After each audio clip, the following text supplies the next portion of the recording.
Hello, I'm Alfred. And I'm Chris. It is Thursday, and this is Why Wait Till Sunday, probably a top 5 midweek college football DFS show.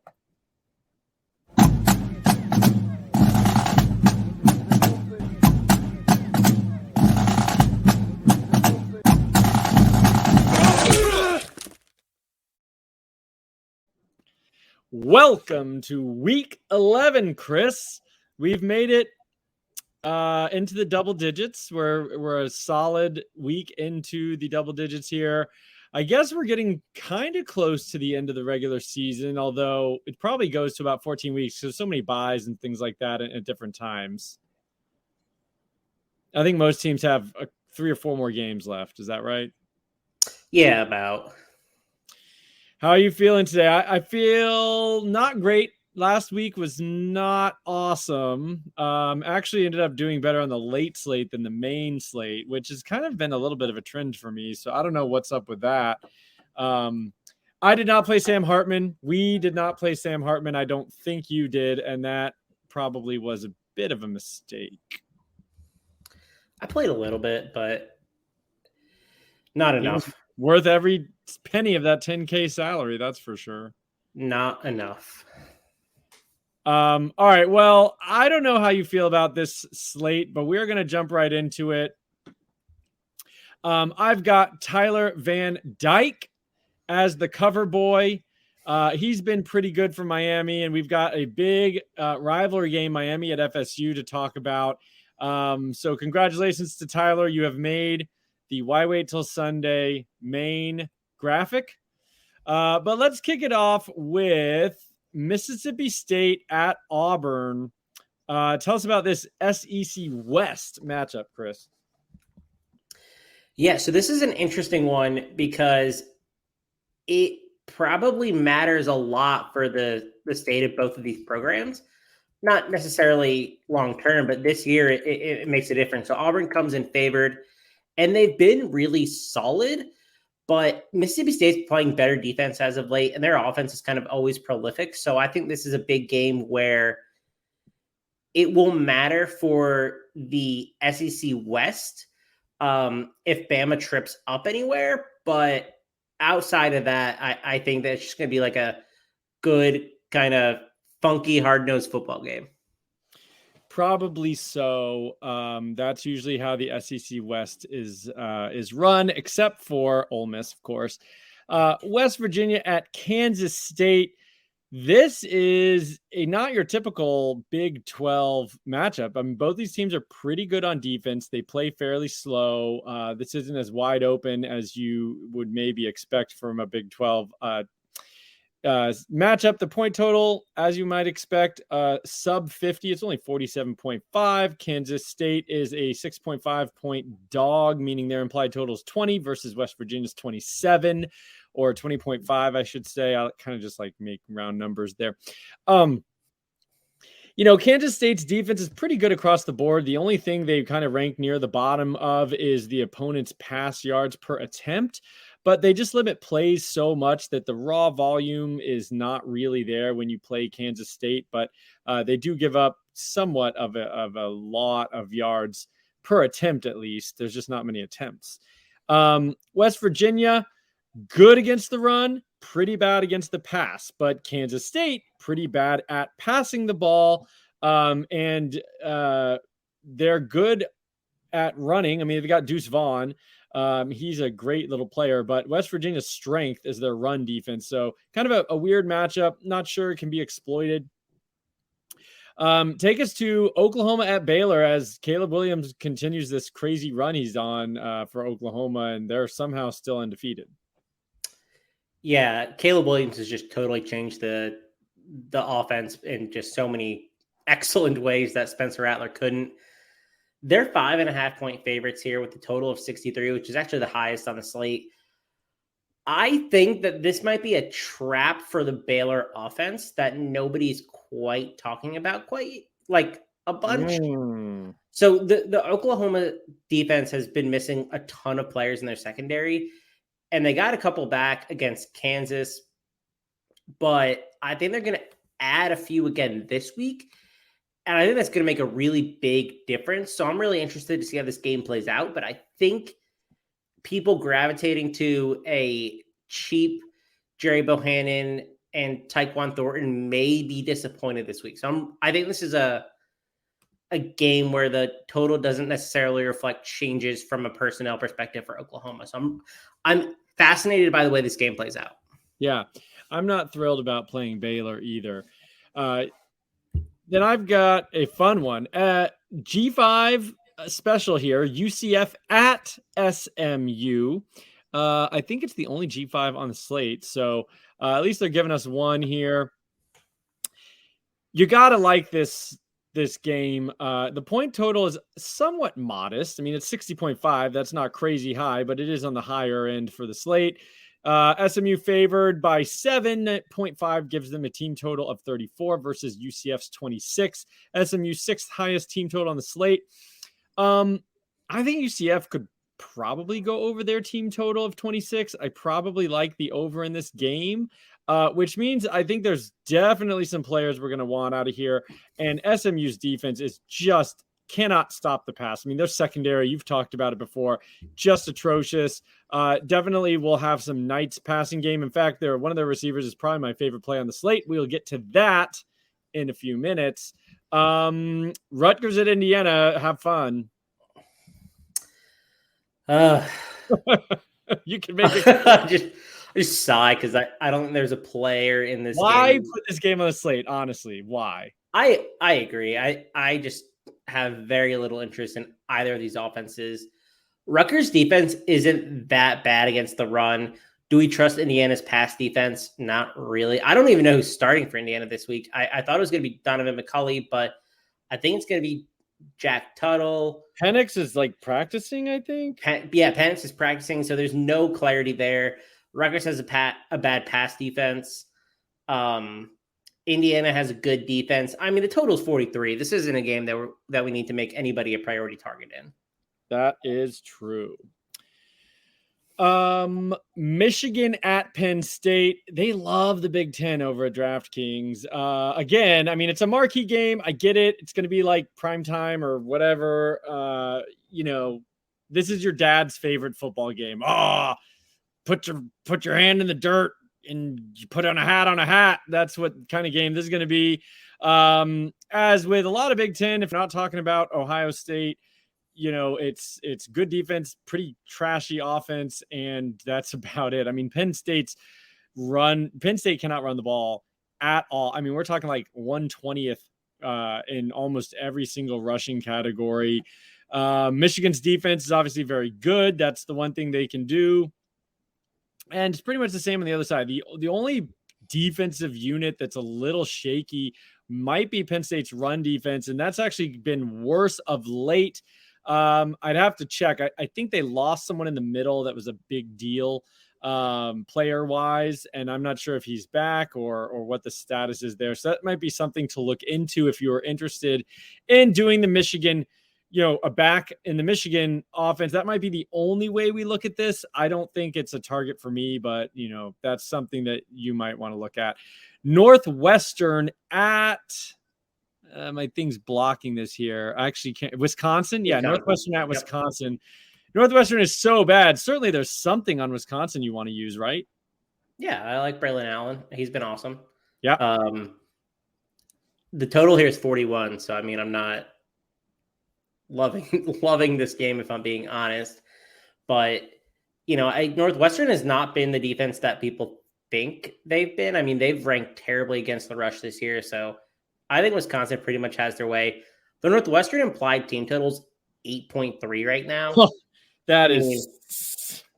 I mean, we're not playing anyone on Northwestern, and anybody outside Braelyn Allen and Ches Malusi, I think, is injured, so he's really the only target here. This is not a fun game to target. I mean, if Malusi doesn't play, I just think lock Braelyn Allen. I mean, he's going to get, 30 carries, 25 carries? I mean, probably against an absolutely dreadful Northwestern run defense.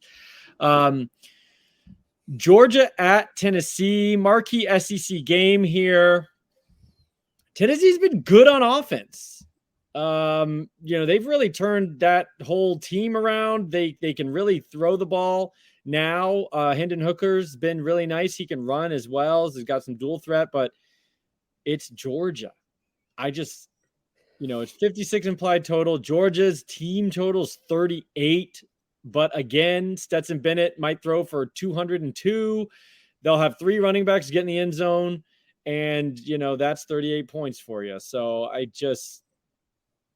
don't know what to, I mean, sometimes these teams, like, you just don't know what to do. They put up points, but you don't know how to play them. And I'm just confused with what to do with Georgia. Tennessee, you can't really, you can do it in a tournament. Otherwise, I mean, if you play anyone from Tennessee, you're kind of just saying, I hope something crazy happens, but it's not really a plus EV play at all. Big rivalry, Miami at FSU. Tell us about that. Yeah, this should be a fun game. At least I think so. Miami's favored by 2.5. Florida State's kind of rebounded from a tough start. I think that they're really rallying. So I'm really interested in what Florida State's doing, but they still have some issues on their defense. And Tyler Van Dyke for Miami has really just changed this offense in a way that we hadn't seen in a while. I don't think anybody saw this coming. No, maybe except Felix Sharp. I mean, he was a Tyler Van Dyke guy, but Van Dyke has been exceptional really since he got thrust into the UNC game. He gets a pretty good matchup this week. And I think this is a game that could shoot past the 16.5 total, which is, I mean, it's still higher on the slate, but I'm really excited for this matchup just because it's a rivalry. And both these teams last week, I can't speak to Miami as much, but I know Florida State had a really big problem with the flu. And so I think we're going to see a better version of both of these teams this week. So I think this is going to be a really interesting matchup. Yeah, it is. I think it's definitely gonna be fun. Like you said in the beginning, fun is a good word. Iowa State at Texas Tech. Definitely. I mean, Texas Tech's defense is just real bad. Bottom 100 or over 100th ranked in almost most passing categories here. Like somewhat better against the run, but still bad. I mean, their defense sucks. And so Iowa State's going to have some players we want. Texas Tech offense, get out of here. Iowa State's defense is good. No interest at all in the Red Raiders offense. Minnesota at Iowa. You can make it quick again. Sorry you got that. And Rutgers, Indiana. Yeah, I'm getting – this is a weekly theme here. Like, I never get the good game. It's not on purpose. Yeah, it's a eeny, meeny, miny, mo situation, but it's like the Seinfeld episode where "You Are It" is actually being bad, and Jerry lies to George. If you get the reference. Yeah. But no, Iowa, Minnesota. The total here is 37.5. Neither of these offense. I mean, Minnesota's a meh offense. They're really not impressive. Iowa's offense is terrible. I mean, this is like it's just a disgusting game. I have really no interest in playing pretty much any player in this matchup. They're all priced a little too high to dig into the garbage pail. There's one guy from Iowa I'm somewhat interested in, but I'm curious to hear you shoot it down because I trust you more than me. Just on a cursory glance, I was like kind of interested. Purdue at Ohio State. You got to love this game. I mean, Ohio State's just super fun right now. They've been fun ever since pretty much all year, actually. I mean, I know they had the loss, but they're still a great team. Great offense. You're always interested in, the Buckeyes, and Purdue's defense is they're good, but they're not great. And I definitely think they can be had on the ground. And you've got Trevion Henderson. There's definitely some Buckeyes I'm interested in. On the flip side, Ohio State's defense really gotten it together lately. They looked kind of weak earlier, but they've really tightened things up. They are top 15 in rushing categories. They're top 30 in passing categories. Purdue They can throw the ball. I think maybe you think about a one-off Purdue player. I don't really want their quarterback Aiden O'Connell, but maybe you do. I know you've been in O'Connell's corner for a lot of slates because he's so dang cheap. They are going to need to throw. So we'll talk about that. And then finally, just to wrap us up here, Maryland to Michigan State. I think there's some interest here. Yeah, there is for me. The total here is 62. Michigan State's favored by just under 2 touchdowns. But there's a lot of value on this Maryland side, the same way there was a lot of value on the Purdue side last week. So I think this is a game that's really interesting from a DFS perspective. And it might be popular, but I don't think Maryland there's a lot of value. I think Michigan State will be popular. I don't think the Maryland side will be too much. Cool. Let them eat cake. Let's do it. Yeah, I'd be kind of surprised about that. All right. So there we go. That is the slate overview. Now we got to talk about quarterbacks, the signal callers, the whatever field generals, blah, blah, blah. Where are you at? Let me pull up the, hold on one sec. Cause we like to go through the top few in order and then cherry pick the savings type players. Obviously, what can you say about Caleb Williams? We touched on him. He's been incredible. He's a dual threat. He, will get you things on the ground. He's put up 43, 27, 40, 31 in games since he's started. Just sensational. He's 10K. I think, you could probably, even against a pretty good Baylor defense, you can probably lock in 25 to 30, like lock it in, which is saying a lot. I don't think I'll have a lot of Caleb Williams because I definitely don't think it's a premium matchup against Baylor. And actually, was listening to the Bet the Board podcast, and they were talking about how Dave Aranda in the last 2 meetings versus a Lincoln Riley offense, once as a LSU DC and last year as the Baylor head coach, has really stymied the Oklahoma offense.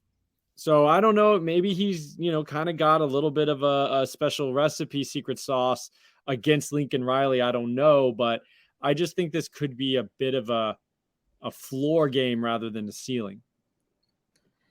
Yeah, he's pricey, so you never want to declare him as somebody that you have to have because it's you're sacrificing elsewhere is really the bottom line, right? Of course, yeah. But I don't think this Baylor defense is any good against the pass, and they kind of got exposed last week by Morris, and I mean he lit them up, yeah. And I think that's a product of just they've gotten lit up in the last 2 or 3 games. Yeah, so they haven't played any good passing offenses, right? They played Texas State, Texas Southern, Kansas, Iowa State, Oklahoma State. They got lit up by West Virginia. They got lit up by BYU. They struggled against Texas. Case Thompson was okay. And then they got killed by TCU. So I don't think that Baylor, I think Baylor's defense is a product of really good matchups. And so I'm okay plugging him in. So I will have a little bit of him. It's the price point that kind of scares me off. But I mean, I think, like you said, he's locked in for 30 points this week. Yeah. And I think that's the way it is. And last, I mean, just because they're 10K doesn't mean they can't pay off. I mean, sometimes it's just worth it. Sam Hartman, he could have a Sam Hartman type game, throws for 3, runs for 2, something like that. I mean, certainly possible with Caleb Williams. It's just a matter of, do you feel comfortable with the discounts you're going to have to get elsewhere? Because you just, you obviously can't have it all. I generally think I can find more diamonds in the rough at quarterback than I can at running back and stuff. So I just shy away from the beast quarterbacks, but like we've said, I mean, you're getting a floor and there's a ceiling there too. I mean, there's a 45 point ceiling, 50, there's 50 points. There's kind of just name your number for a ceiling with a guy like that who can run for 100 yards and 2 scores and throw for 303. I mean, that's in the range of outcomes for him. CJ Stroud, not probably going to run for a lot, but he can throw 5 touchdowns in any given week. In fact, he did it back to back. He went 5.54 3 weeks in a row. And then has actually kind of tapered off a little bit in terms of production, as Ohio State has relied a little more on Trevion Henderson and hasn't needed all of Stroud. And, they're just clicking. They're great. I don't know how you defend Ohio State right now. And, that's great for them for fantasy purposes. It's kind of like, do you want to pay up so much for Stroud when, it may be 3 running backs that get in the end zone? So I think I would be out on Stroud. Purdue, if anything, is a little bit softer against the run than, they kind of play a pass, bend but don't break pass defense. So, big plays aren't there. And I just think they may work their way down the field in the run game this week. Yeah, I think I would rather pay so Stroud is 9,400 and on DraftKings, and Caleb Williams is 10K. I think I would rather pay up for Caleb Williams. Stroud has been, I think I couldn't put a percentage on it, but ever since he missed that game and Kyle McCord came in, he's still a little hurt. He is. So Ohio State isn't encouraging him to run, and that's kind of like an insight from our resident Ohio State guy, Matt Bruning. And I don't love his upside in this matchup either. I think the guy to target here is Henderson a lot more so, but I don't want to say he's not in play. He's just, I'd rather pay up for Caleb Williams on this slate. All right. We got Tyler Mordecai. We've been excited about him many weeks at SMU. But you know what? UCF's pass defense is real good. I was shocked to see that. Thanks to your nice color-coded worksheet here, it's easy to see that their pass defense is actually pretty decent. Top 40 limiting pass yards, top 10 limiting explosive passes, and top 13th in the country in yards per pass attempt at only 6 yards per pass attempt. So while I think that SMU's offense can certainly put up against UCF's defense, their strength is pass defense. And so I think that I would fade Mordecai. Are you on that board? Yeah, I am. They've played some okay offenses too. So I just don't think Mordecai is the guy that I want Mordecai in a soft AAC matchup. He's not a guy that I want to trust to light up a good defense. But if it's a soft defense, all day pay 10K. I don't care. But I want him against soft defenses. I don't trust him against good defenses. No, I know it's a product a little bit of their matchups, but I don't love Mordecai this week. He's a hard sell. What is he? 8,600? Did I get that price point right? Yes. He's just a little 8,700. Sorry, he's just a little too pricey for a matchup that's a little bit concerning for their offense. Yeah. Okay, so let's see. Going down, Tyler Van Dyke is now 8K and comes in as the next most expensive starter. I remember when we were playing him in the 6s. He's now 8K in a pretty good matchup against FSU, but I don't like this price point myself. Are you targeting Van Dyke this week? Could be a pretty loosey. This game wouldn't shock me if it's into the 70s. I just think it could be loosey-goosey. In terms of gain flow, but I still don't. I think 8K is too much for me. I like him. And I'll actually probably play a little bit of him because 8K, I don't think there aren't a lot of good quarterbacks on this slate. There really aren't. And so Van Dyke is a guy that I think I will have pretty good exposure to. Okay. Well, I know you're kind of a Van Dyke stan, so I am. I've been a fan for a little while.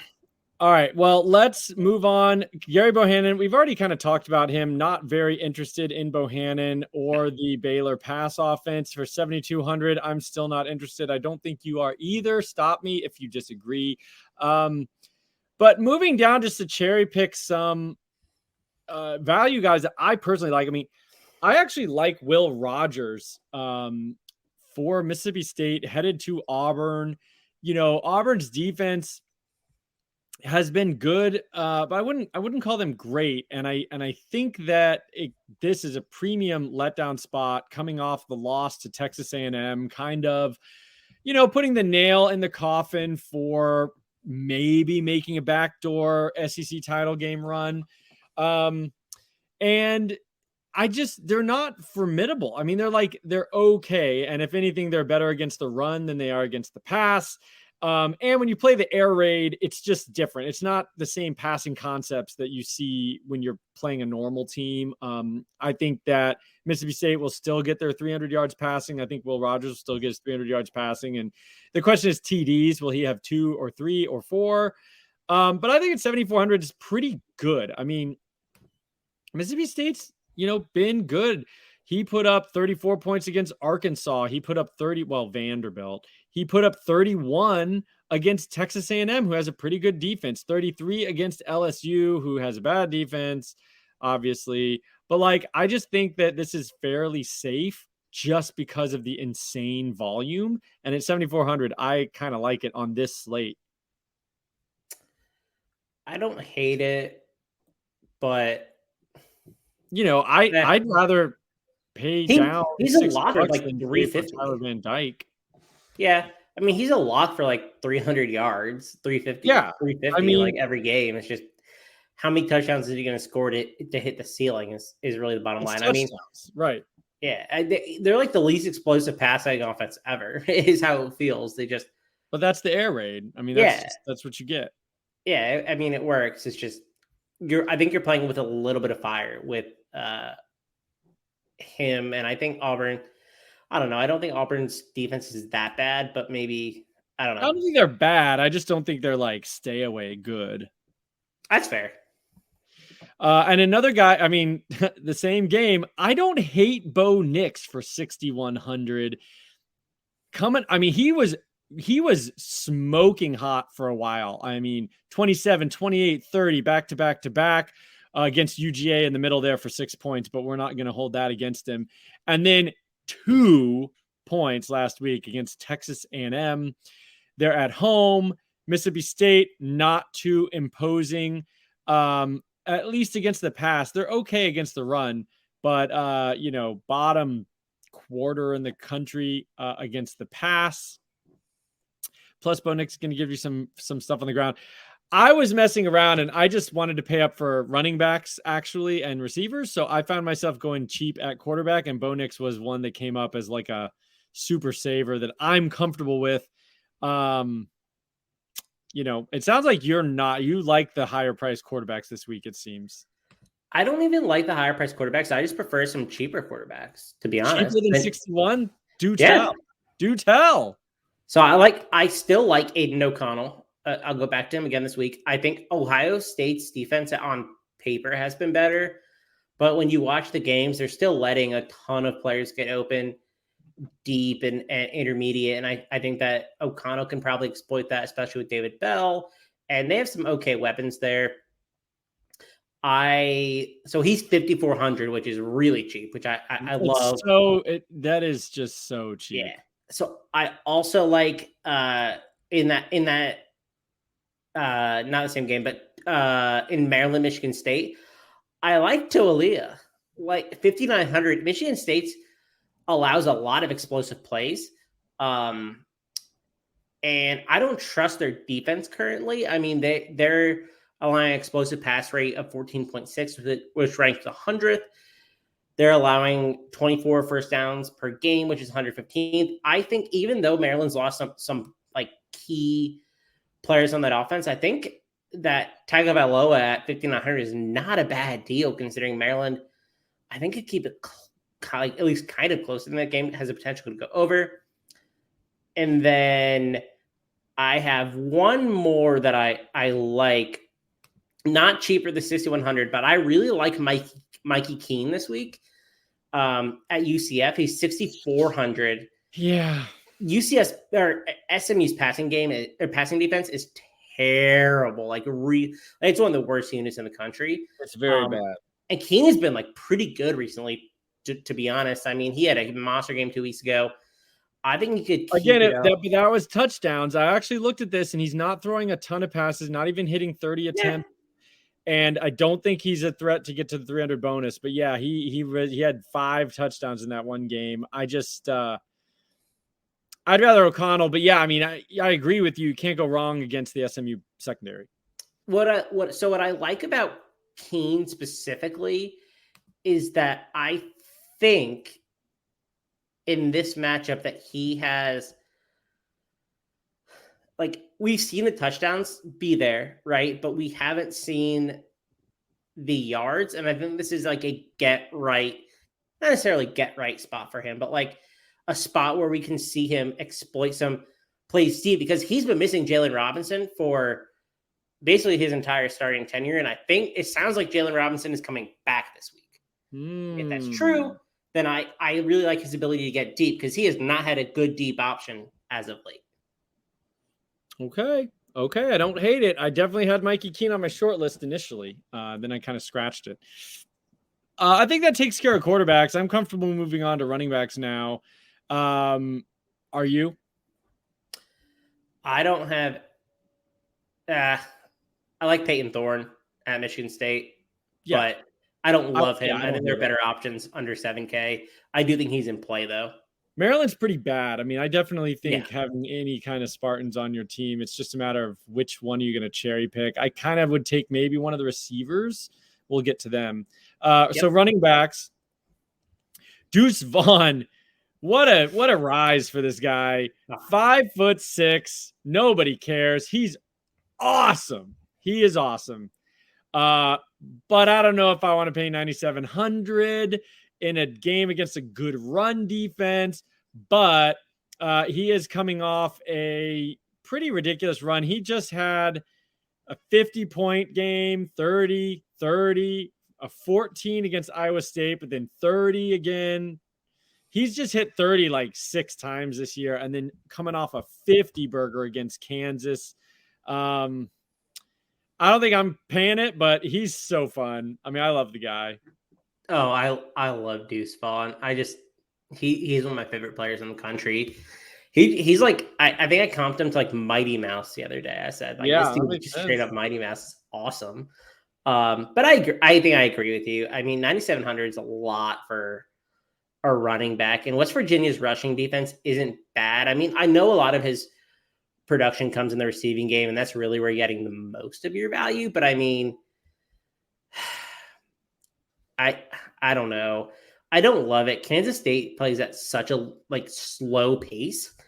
I mean, they're bottom 12 in pace in the country. So I don't love relying on their offense, even though I think Deuce Vaughn is an incredible asset. I'm probably not playing him this week either. Yeah. Breece Hall against Texas Tech. I don't have a problem with it. I don't know if I'm going to be able to fit it, but I mean, you got to love it. Texas Tech stinks. I mean, they stink at all levels. He could easily have 203. It would not shock me. I think I'm going to have some. It makes it hard. I just found myself spending money elsewhere than paying up for 9,500.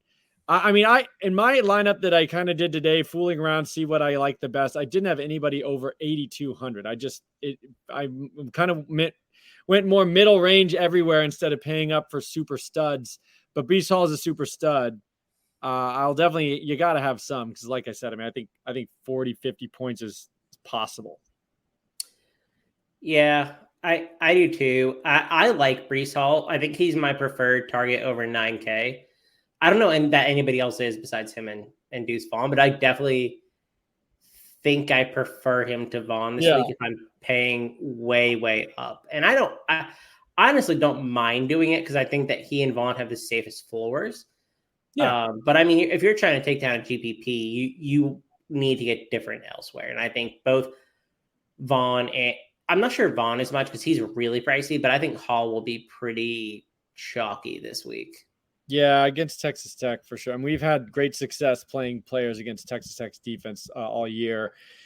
Kenneth Walker against Maryland. I love it. You can't he could have 4 touchdowns again. All these guys, Breece Hall, Kenneth Walker, Trevion Henderson. I don't know if we need to break them down individually. They're all great plays, but when you look at it from a price point, I think Henderson at 8,500 might be the most value because I feel like they have similar ups. I mean, Henderson hasn't necessarily shown 4 touchdown upside, but like you can never really count on 4 touchdowns. I think Henderson has scored 3 in a game.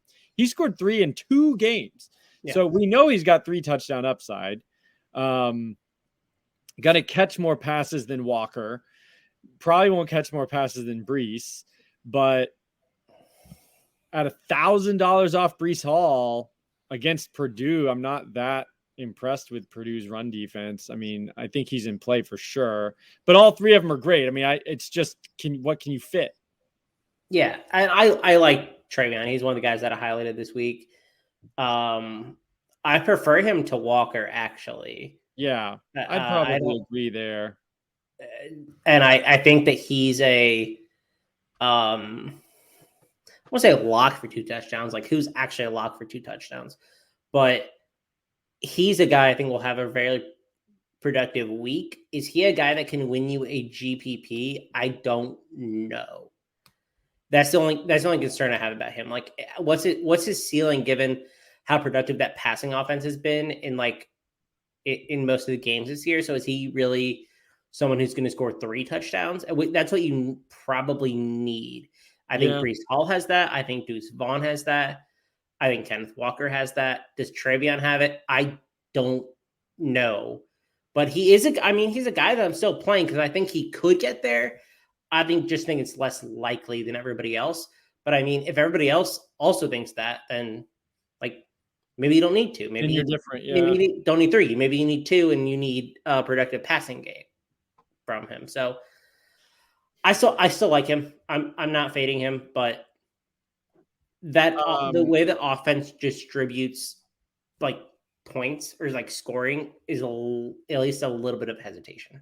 Yeah, he's not. I mean, they have so many weapons. They don't need one guy to be the focal point, but he's fantastic. Braelyn Allen comes in at 8,200. Man, if Ches Malusi's out against Northwestern, I mean, if you're going to tell me Braelyn Allen's going to get at least 20 carries, he won't probably catch a pass. But 20 to 25 carries for Braelyn Allen against Northwestern is like, for 8,200. I mean, that's hard to not. I'm going to have it. If Malusi plays, I'm a little more hesitant because then I think that carry ceiling gets tamped down to like 15, which he can go over 100 yards at 15 carries as well. But you could be talking about 180 and 2 or 3 touchdowns if Malusi does not play. I love Braelyn Allen, and if Malusi plays, you're probably getting reduced ownership rostership, and I love it even more. Okay. You love it no matter what. 8,200 is a great price for him. I agree. Tell me about Jalen Knighton for you. I originally had him as a priority, but 7,900 might be a little pricey. I mean, he is getting a lot of touches, 32 carries last game, but even when he doesn't get 32 carries, he's been seeing 17 carries, 5 receptions, 21 carries, 6 receptions, 17 carries, 2 receptions for 73 yards. He's a big play threat. I think you can lock and load 20 touches in some fashion for 7,900 against FSU. Maybe I talked myself into him again. I mean, what do you think about Knighton? He's explosive. You like that. He can take anything to the house. Yeah, and the receiving is really like him. Like, I just think he's good. I don't know. Yeah. He's a guy that I want to plug in so bad. But if I'm faced with a decision between like him and Braelyn Allen, like I keep going Braelyn Allen. And that's kind of how a lot of my lineups are ending up. But I think you could pass on Breece Hall and then go down to Jalen Knighton and then spend that probably on a receiver if you wanted to do that. Because I think they might have similar ceilings. I don't I don't know. I really like Knighton's usage. Like he's just been so heavily involved that it's really hard. Like you were saying, right? Yeah. It's Yeah. just so hard to He's like pass him been up. the engine of their offense all of a sudden. Tyler Van Dyke has come in and he peppers Knighton. You love to see it. The question I suppose is this game going to get a little bit very loose with the scoring, or is it going to be, one of these rivalry games everyone plays it close to the vest? I guess that's kind of maybe how you should think about it. But I have no interest in Kennedy Brooks. I don't really have any interest in Hassan Haskins, but I guess you could make an argument there. I don't want Abram Smith against Oklahoma's run defense. I kind of like Tyler Goodson. Minnesota's run defense is bad, but I think there's better options probably. So I think I'm gonna cast him away. I originally kind of liked Tyler Goodson though. Yeah, he's not a guy I love. Minnesota's rush defense has actually been better in recent weeks, so I'm kind of just like scared off of him. Yeah. Because of that. A guy that I like, I think that is a little bit cheaper, is Trey Ciggers at SMU, and I like him. Ulysses Bentley is out. So this is a kind of like a caveat discussion a little bit. So Ciggers is 5,600, and I think Ciggers is a pretty good player. And UCF doesn't wow me against the rush. I mean, they're 81st in explosive, or 75th in explosive rush rate. They're not like that impressive against the rush, but I've seen rumors that Bentley might play. And if he does play, I actually really like playing him this week. Yeah. Because he's under 4K. And I think he will probably assume a role that is bigger than his pricing indicates. So if Bentley doesn't play, I really like Ciggers, but if he does play, I really like Bentley. Yeah, I agree with you. I mean, that is a GPP move, because he could. Yeah. His ankle there's something going on with his ankle, and he's come out of games recently in like the first couple drives. But if he plays the whole game, I mean, you're getting him at I guess that's the question is he's been active and basically not played. And so what does that mean? I mean, he had 20 carries against TCU and lit it up, and then 2 carries against Navy. So he played, but not much. Tulane was played, had 1 reception against Houston, had 4 carries, 1 reception. So, I mean, he's played. How are you going to trust what to expect there? That's a tough one. That's just, but I mean, I'm with you in terms of like, he's definitely intriguing against that defense and everything else. That is a GPP winning play if he plays. Sure. Like that is basically what you're banking on, right? Like nobody has him and he somehow scores twice.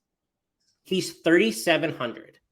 And if he plays, he's probably operating as the 1A, 1B, and it's a good matchup for them. And I think there's going to be a lot of points scored. So if you can get him, I mean, I think his upside is like 15 to 20 points in this matchup if he plays. So, and from guys who are plugged into the SMU program, it sounds like he will.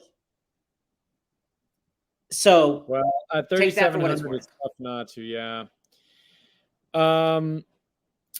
Okay, and then we talked about all those guys. Some other running backs that I think you should at least have on your radar as we go through here would be, keep an eye on Malusi in terms of health. And then you said Trey Ciggers. He was on my list as well. After that, that's why I'm kind of finding myself paying up for running back in this slate because there's not a lot of discount. I mean, like you said, if Ulysses Bentley, that's a splash play. And then there's not, I mean, maybe Dylan Johnson from Mississippi State, just because he kind of gets preference at the goal line and he could catch 4 or 5 passes and he's, 3,900. So he's just super cheap. one of the cheapest guys in terms of his average points scored per game that you can get. So, and the receptions are very nice. But other than that, like there's just nobody below 7K that I really care about having on my team. So it's kind of like you pay 7K or more in the 8s even for 2 running backs.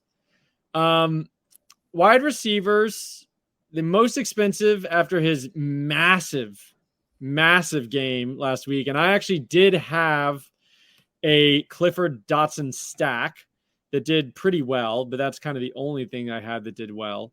But yeah, he's coming off 56-point game. He caught 11 for 242 and 3 touchdowns. Had 30 points the week before that, so he's kind of on a little bit of a tear. Going up against Michigan, though, not sure I'm going to pay the 8,800.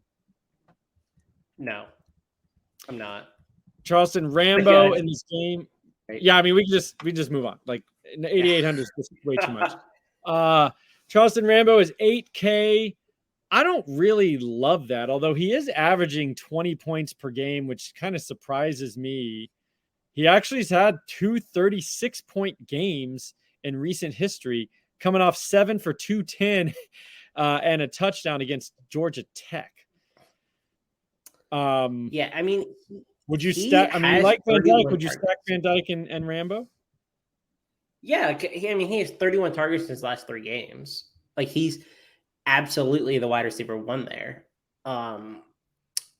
He's just, there are guys I just like that are cheaper than him. But if I believe that Miami, Florida State's going to go over the 60.5, which I think they probably will, he is the preferred target. And I wouldn't target anyone else in the passing game because it's just too spread around after that. So I mean, I don't hate Rambo at 8K, even though I think you're paying a premium.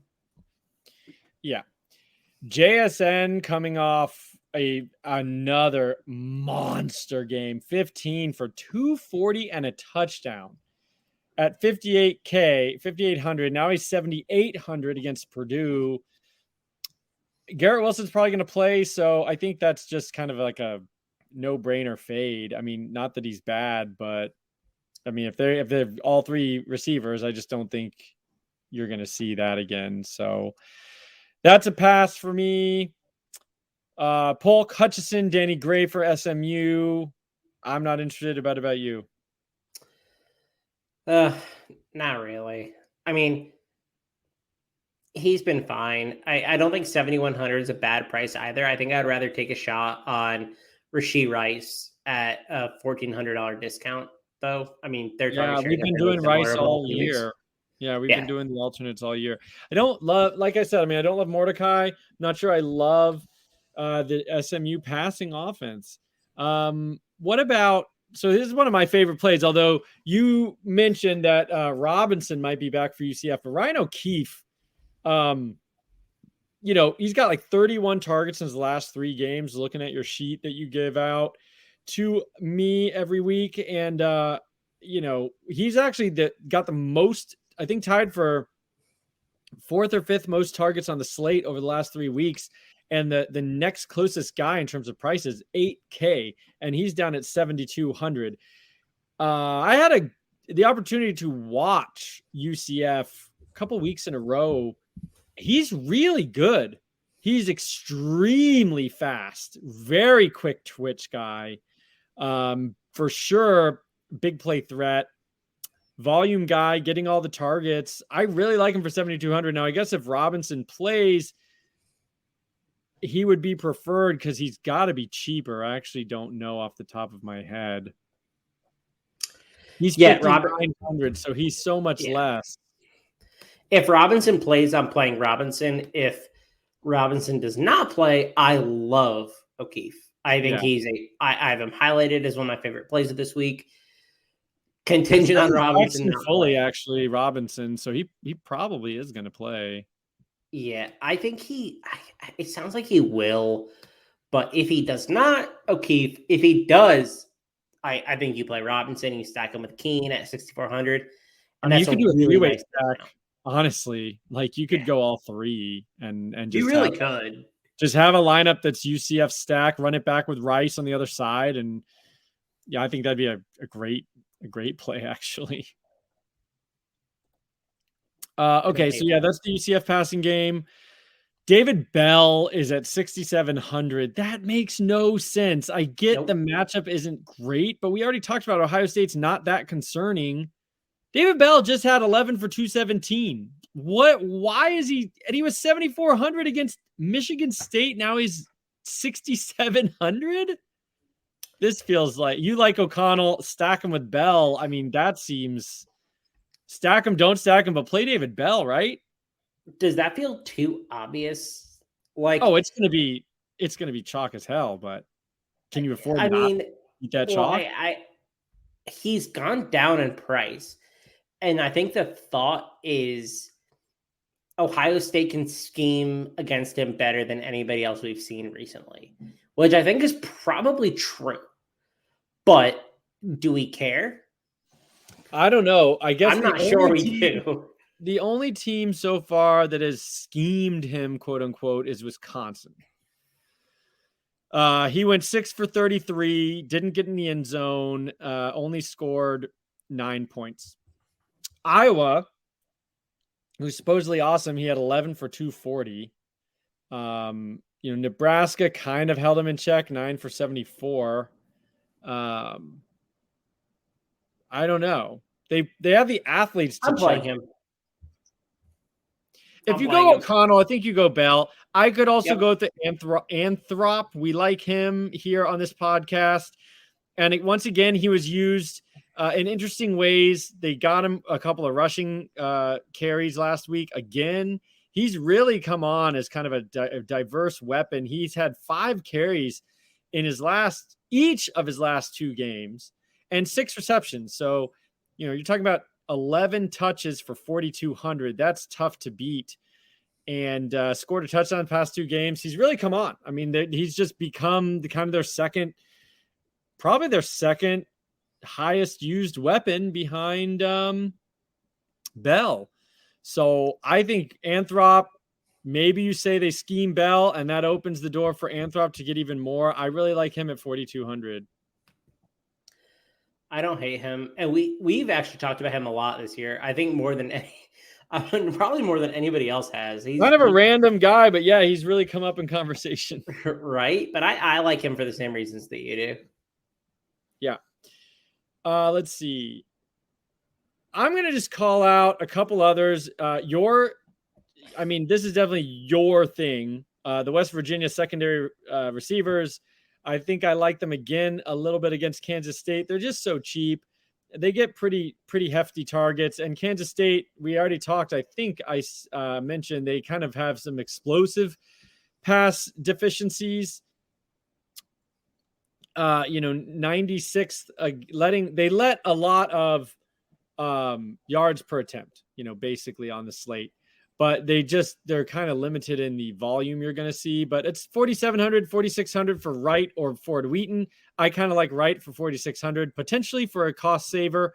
And then we totally mocked the Indiana Rutgers game, but I actually don't hate Hendershot or Freifogel at 4,600. Freifogel, one of the guys on your list who has the most unrealized fantasy points per game. That's 12 for Ty Freifogel. He's still seeing plenty of targets. And the Rutgers pass defense is not very good. Definitely more of their weak spot. 114th in yards per attempt, 116th in explosive pass rate. So I kind of like Freifogel, to be honest, a one-off, and we're not talking about a stack, but he's like 4,600, 4,500. I've found him fitting in my lineups, and I've been pretty happy about it. Yeah, he's interesting because Rutgers is so bad. I just don't know who the quarterback is. So when we have clarity on that, I will probably adjust. Does it matter? I mean, is there one guy who's really better or worse? I mean, aren't they all terrible? I mean, I think I'd prefer Penix if he's playing to Jack Tuttle and Donovan McCulley. Oh, I thought we were talking about Rutgers. But yeah, I guess Penix and Tuttle definitely over McCauley, because McCauley he can't throw it very well. So I think if it's at least Tuttle, I'm still in. Yeah, I don't hate that. So some of the guys that I like are a little bit cheaper. I think Garrett Wilson's the guy you want to play at Ohio State. He's 6,900, which is 900 off of JSN. He's the wide receiver one there when he's healthy. But he missed last week with concussion. So if he plays this week, I really like that price. Jaden Reed at 6,100. I know Naylor missed last week. Naylor's priced a little bit above him, but Jaden Reed's still a really explosive asset. So I don't mind that. And then in the same game, oh my gosh, I'm staring at his name and I really don't know how to pronounce it. So we'll allow it. Just give us okay. I think it's pronounced Okonkwo.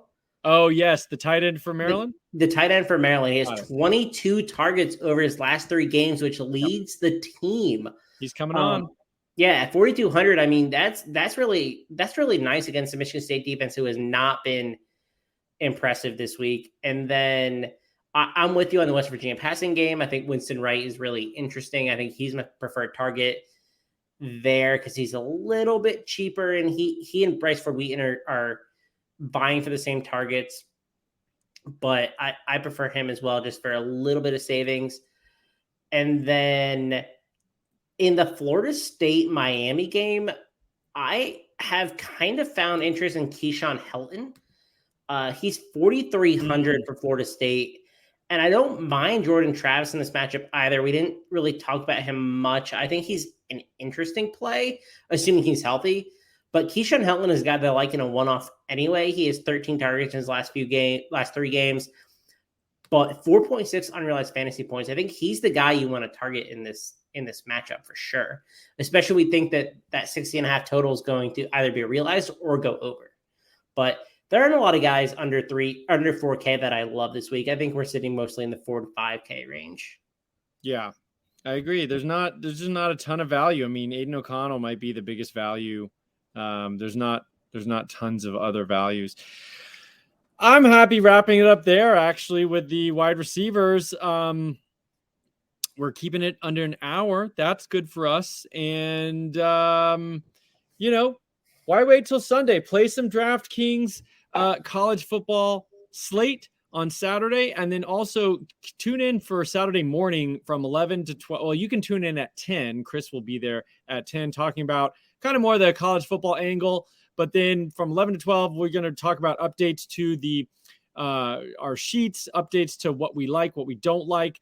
And then also, like I said, updates and then injury news. I mean, we're going to keep as close a watch on injury news. We will also talk about prize picks and some bets that we like on the Saturday morning show from 11 to 12. Otherwise, go check out campus2canton.com. If you do not have a membership, you definitely want to do that. We have tons of goodies for you behind the paywall. And also hit us up on Twitter at AlfredJF is me. Chris is at ChrisMoxley19. And we will see you in week 12. Peace.